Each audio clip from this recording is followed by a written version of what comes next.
오늘 하나님께서 우리에게 주신 말씀은 시편 42편 6절에서 11절, 시편 42편 6절에서 11절, 구약 성경 833면입니다. 제가 봉독해 드리겠습니다. 내 하나님이여, 내 영혼이 내 속에서 낙심이 되므로 내가 요단 땅과 헤르몬과 미살산에서 주를 기억하나이다. 주의 폭포 소리에 깊은 바다가 서로 부르며 주의 모든 파도와 물결이 나를 휩쓸었나이다. 낮에는 여호와께서 그의 인자심을 베푸시고 밤에는 그의 찬송이 내게 있어 생명의 하나님께 기도하리로다. 내 반석이신 하나님께 말하기를 어찌하여 나를 잊으셨나이까? 내가 어찌하여 원수의 압제로 말미암아 슬프게 다니나이까 하리로다. 내 뼈를 찌르는 칼같이 내 대적이 나를 비방하여 늘 내게 말하기를 내 하나님이 어디 있느냐 하도다. 내 영혼아, 내가 어찌하여 낙심하며 어찌하여 내 속에서 불안해하는가? 너는 하나님께 소망을 두라. 나는 그가 나타나 도우심으로 말미암아 내 하나님을 여전히 찬송하리로다.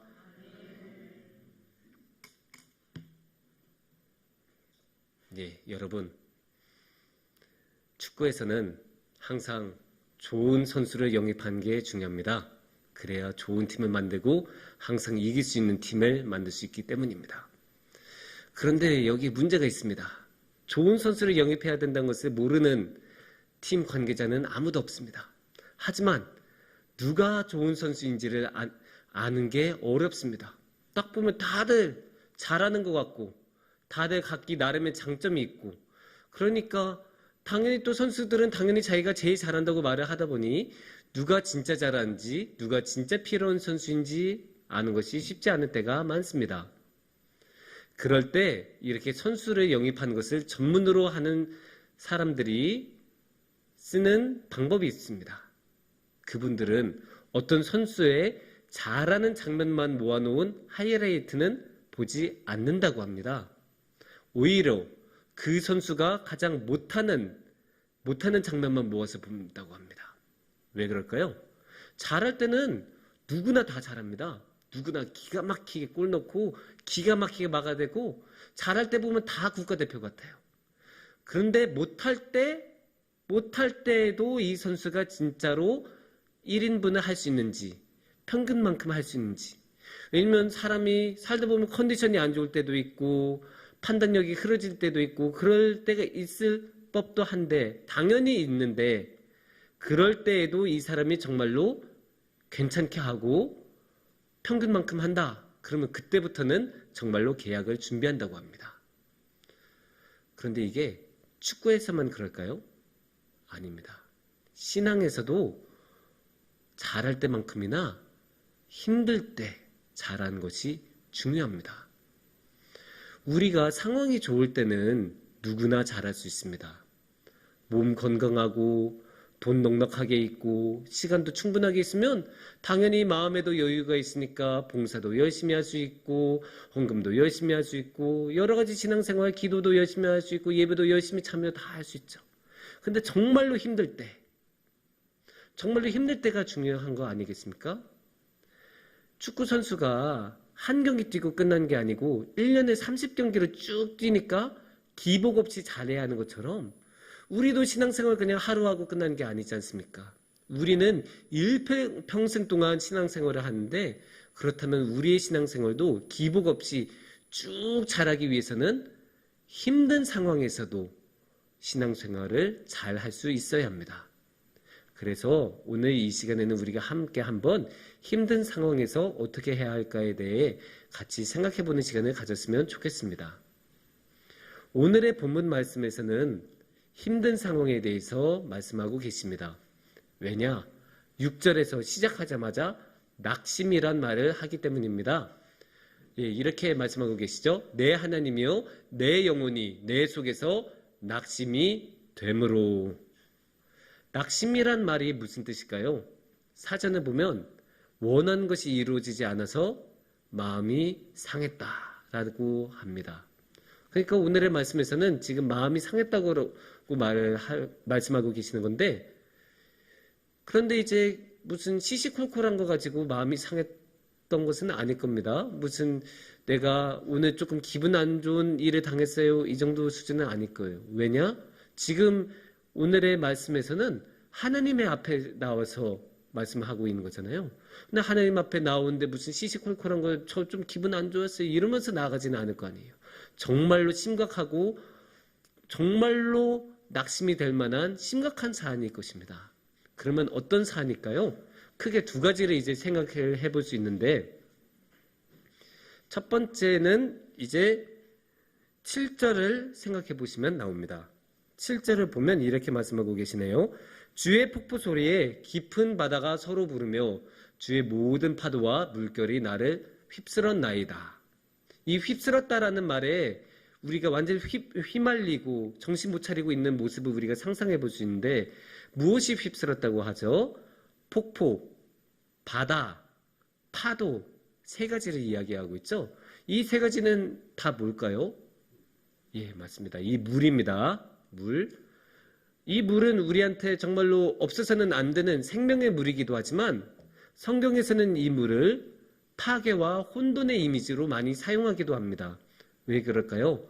우리가 영화 같은 데 보면 폭풍우가 일어나는 그런 바다 자주 보잖아요. 그러면 막 파도가 이렇게 막 집채만하게 올라오고, 그러면 배도 완전히 삼키고 전복되고 그러지 않습니까? 그런 장면을 생각하면 물이 얼마나 파괴적이고 혼돈을 일으킬 수 있는지 이해하는 게 어렵지 않을 것입니다. 그런 가공할 만한 힘을 물이 가지고 있는데, 이렇게 힘든 상황이 우리를 덮쳐온다라고 이 7절 말씀을 통해서 생각해 볼 수 있을 것 같습니다. 그러니까 우리가 도저히 어떻게 할 수 없는 그런 상황이 집채만한 파도처럼 우리를 삼킨다면 우리가 낙심하지 않을 수 없지 않겠습니까? 우리가 지금도 비가 오고 있는데 이 정도 비는 괜찮죠. 하지만 이 정도 비가 더 세지고 더 세지고 일주일이 가고 한 달이 가고 그런 식으로 집중호우가 끝나지 않는, 장마가 끝이 나지 않는다면 그것만 해도 우리의 삶의 터전이 굉장히 어려워지지 않습니까? 근데 여기에 더해서 아예 해일이 완전히 일어나서 쓰나미가 일어나면 완전히 도시가 무너지는 것을 우리가 너무 자주 보지 않았습니까? 뉴스 같은 데서 우리 너무나 자주 보지 않았습니까? 그러니까 우리가 뭐라고 해요? 천재지변. 천재지변은 불가항력이다. 어떻게 할 수가 없어요. 그냥 압도당하고 그냥 당할 수밖에 없는 거예요. 그러니까 천재지변에 대해서는 보험도 처리가 안 되잖아요. 어쩔 수가 없는 거예요. 그냥 일어나면 그냥 당하는 그런 어마어마한 상황, 그런 어마어마한 힘 앞에 지금 오늘의 말씀은 당하고 있다라고 말씀을 하고 있습니다. 그러니까 당연히 낙심을 할 수밖에 없겠지요. 그런데 낙심은 이런 상황에서만 일어난 것이 아닙니다. 사실 천재지변을 생각하면 우리가 엄청난 스케일을 생각하지 않습니까? 막 지진, 화산, 뭐 쓰나미, 어마어마한 스케일이죠 다. 근데 이렇게 큰 스케일이 아니고 아주 작은 스케일이어도 우리의 삶을 충분히 괴롭힐 수 있습니다. 그게 어디에 나오냐면 10절을 보시면 좋을 것 같습니다. 10절을 함께 보시면 내 뼈를 찌르는 칼같이 내 대적이 나를 비방하여 늘 내게 말하기를 내 하나님이 어디 있느냐 하도다. 이렇게 말씀은 기록하고 있습니다. 여기서 이 말을 해서 괴롭히고 있는 사람은 누구입니까? 대적이지 않습니까? 이 대적은 당연히 누구일까요? 사람이에요. 우리가 개나 당나귀 같은 것에 대적으로 삼지는 않습니다. 당연히 사람이 우리의 대적이 됩니다.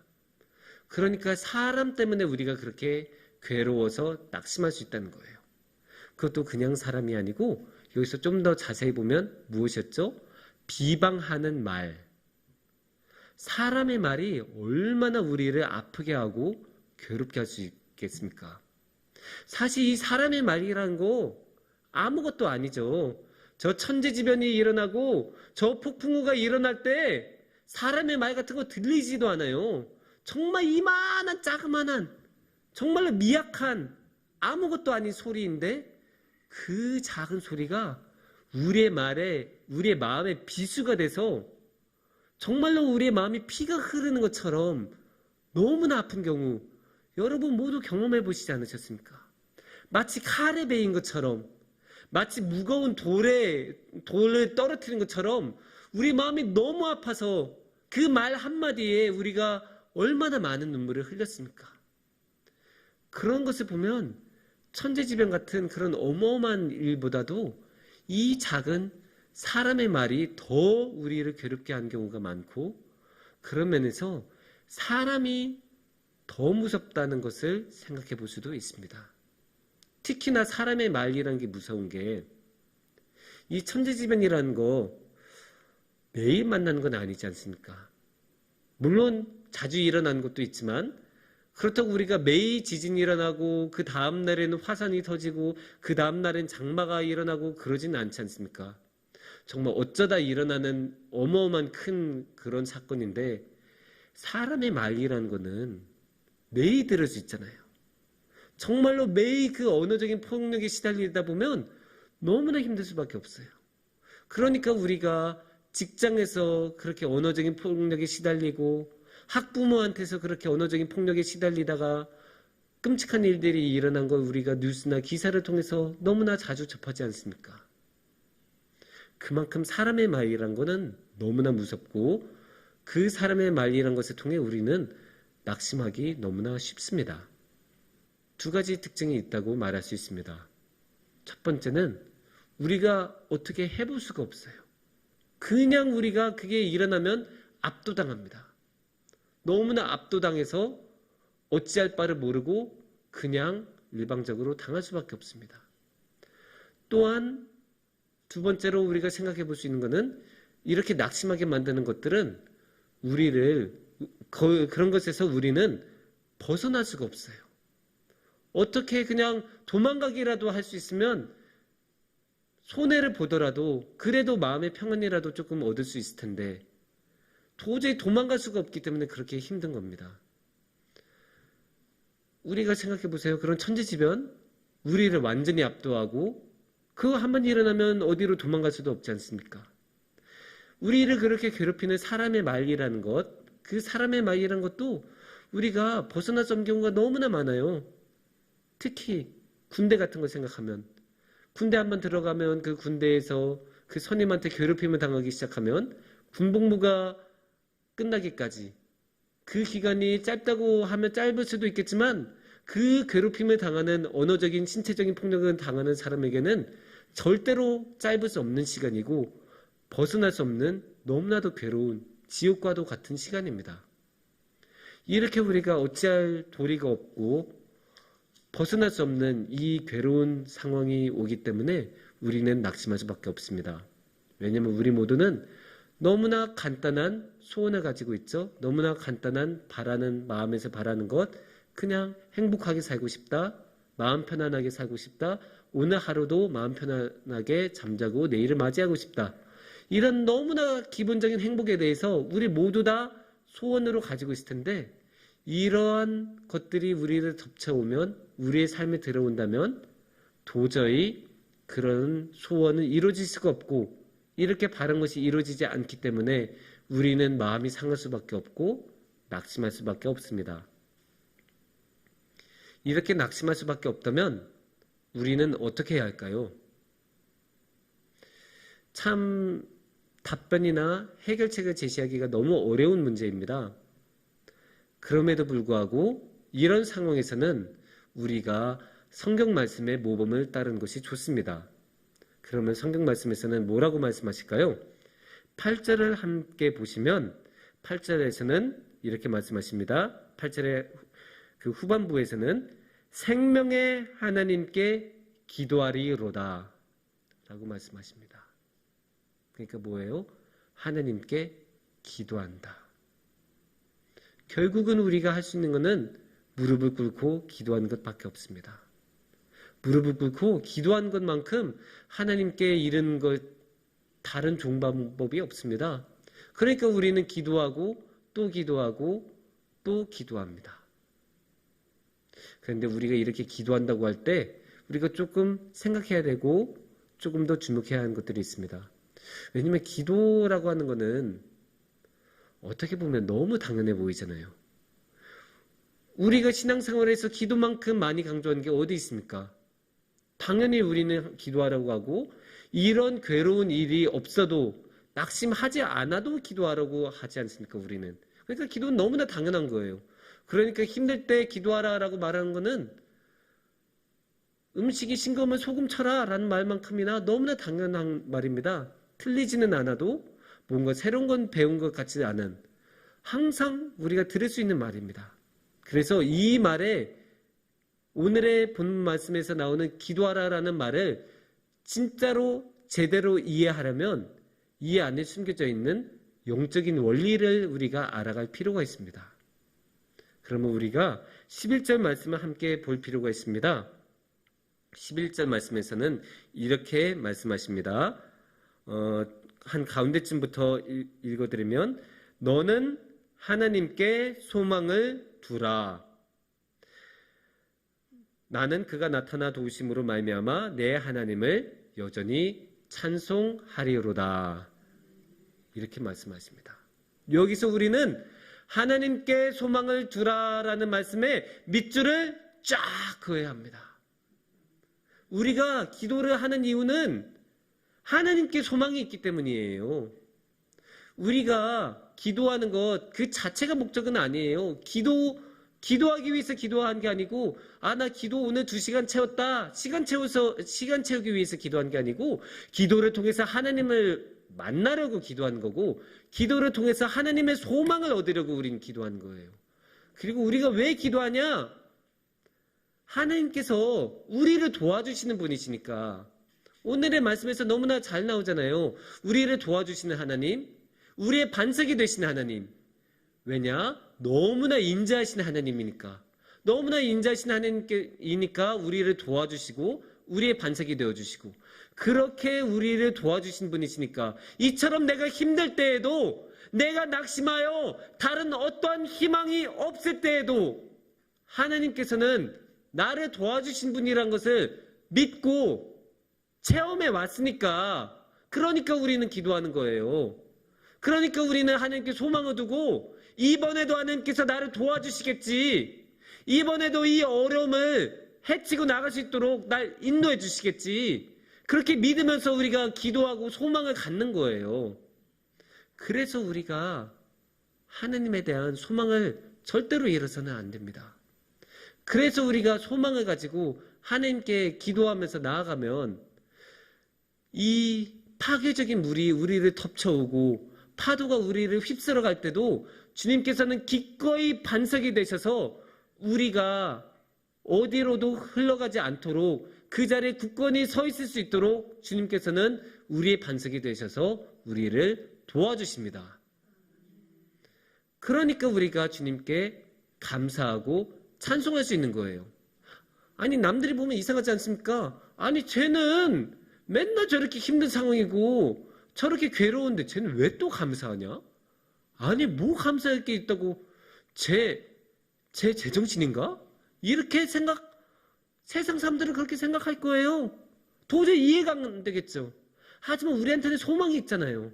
하느님이란 소망, 이 모든 어려움을 벗어나게 해주실 거라는 소망, 그리고 그거를 우리에게 주셨다는 것, 정말로 잘난 것 하나 없고 예쁜 구석 하나 없는 이렇게 죄 많은 우리에게 주셨다는 것, 그래서 우리의 힘으로는 도저히 어떻게 할 바를 모르는 이 어마어마한 고난 속에서 벗어나게 해주신다고 하니까 우리가 어찌 감사하지 않을 수 있고 어찌 찬송하지 않을 수 있겠습니까? 그러니까 우리가 12절 말씀에 나왔던 것처럼 찬송하겠다고 하는 거고, 그렇게 우리가 하나님께 찬송하고 소망을 가지고 있으니까 우리가 왜 낙심하느냐라고 12절에서 되물을 정도가 됩니다. 그러니까 우리는 언제나 주님께 소망을 두고 기도하며 찬양으로 주님께 나아가야 합니다. 사랑하는 성묵중앙교회 여러분, 물론 이렇게 기도와 찬양으로 나아간다는 것은 항상 어려운 일입니다. 괜찮을 때는, 건강할 때는 그것대로 힘들죠. 왜냐면 그때는 재밌는 게 너무나 많고 할 게 너무나 많으니까 그래서 기도하고 찬양하기가 힘들 거고, 그렇다고 이렇게 힘든 상황이 오면 그 힘든 상황이 우리를 너무나도 짓누르기 때문에 그것 때문에 또 기도하고 찬양하기가 너무나 힘듭니다. 그래서 기도하고 찬양한 건 힘들어요. 그럼에도 불구하고 우리가 이 괴로운 상황에 눈을 마주치지 않고 주님께 우리의 초점을 맞추고 주님을 바라본다면 그러면 소망이 보여요.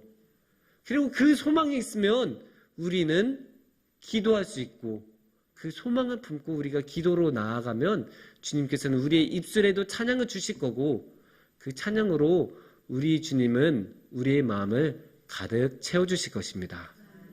함께 기도하겠습니다.